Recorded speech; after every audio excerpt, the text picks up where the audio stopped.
Once upon a time, in a land surrounded by rolling emerald hills and sparkling rivers, there lived a kind-hearted princess named Aurelia. She was beloved by her people, not for her beauty, which was indeed radiant, but for her compassion and courage. Aurelia was different from other royals. She spent her days tending to the gardens, visiting the village, and listening to the dreams and worries of her subjects. One day, a great shadow loomed over the kingdom. Crops withered, rivers dried, and the laughter that once echoed through the land fell silent. Whispers of a curse cast by the mysterious witch of the Whispering Woods spread like wildfire. The woods were a place of great danger, filled with enchanted creatures and paths that twisted into endless mazes. None who ventured into it had ever returned. The king, Aurelia's father, summoned the bravest knights to seek the witch and end the curse, but one by one, they failed to return.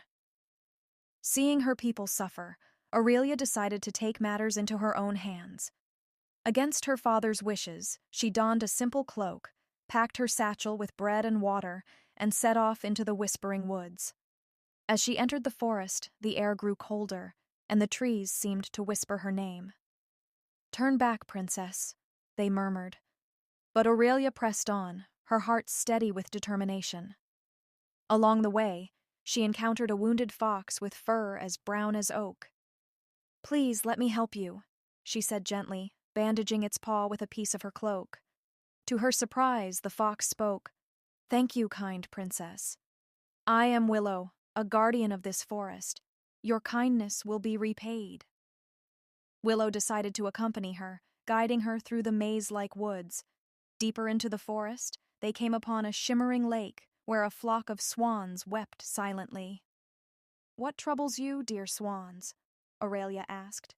The eldest swan replied, "The witch has cursed us to cry forever, stealing our voices in her jealousy. We can only be freed by the tears of a pure heart." Moved by their plight, Aurelia let a single tear fall into the lake.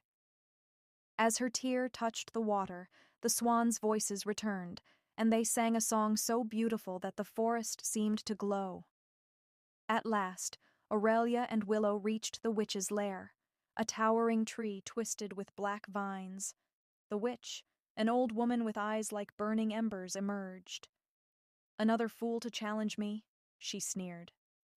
"I have not come to fight," Aurelia said calmly. "I've come to ask why you cursed my kingdom." The witch was taken aback by her gentle tone. "Your people have forgotten the balance of the land," the witch replied. "They take without giving back, and the forest suffers." Aurelia knelt before her. "If that is true, then I offer myself as penance, but spare my people and teach us how to restore harmony." The witch saw the sincerity in Aurelia's heart. She waved her gnarled staff, and the curse lifted. The rivers flowed once more, and the land began to heal. The witch, touched by Aurelia's bravery and humility, transformed into a wise old woman. She agreed to teach the kingdom how to live in harmony with nature. When Aurelia returned home, the kingdom celebrated her as a true hero. From that day on, the people worked hand in hand with the forest, planting trees, tending the rivers, and living in gratitude for the land's gifts. As for Willow, the clever fox, he became Aurelia's loyal companion and protector. Together they reminded the kingdom that kindness and courage could heal even the deepest wounds. And so, Princess Aurelia and her kingdom lived happily ever after, their bond with the Whispering Woods unbroken for generations to come.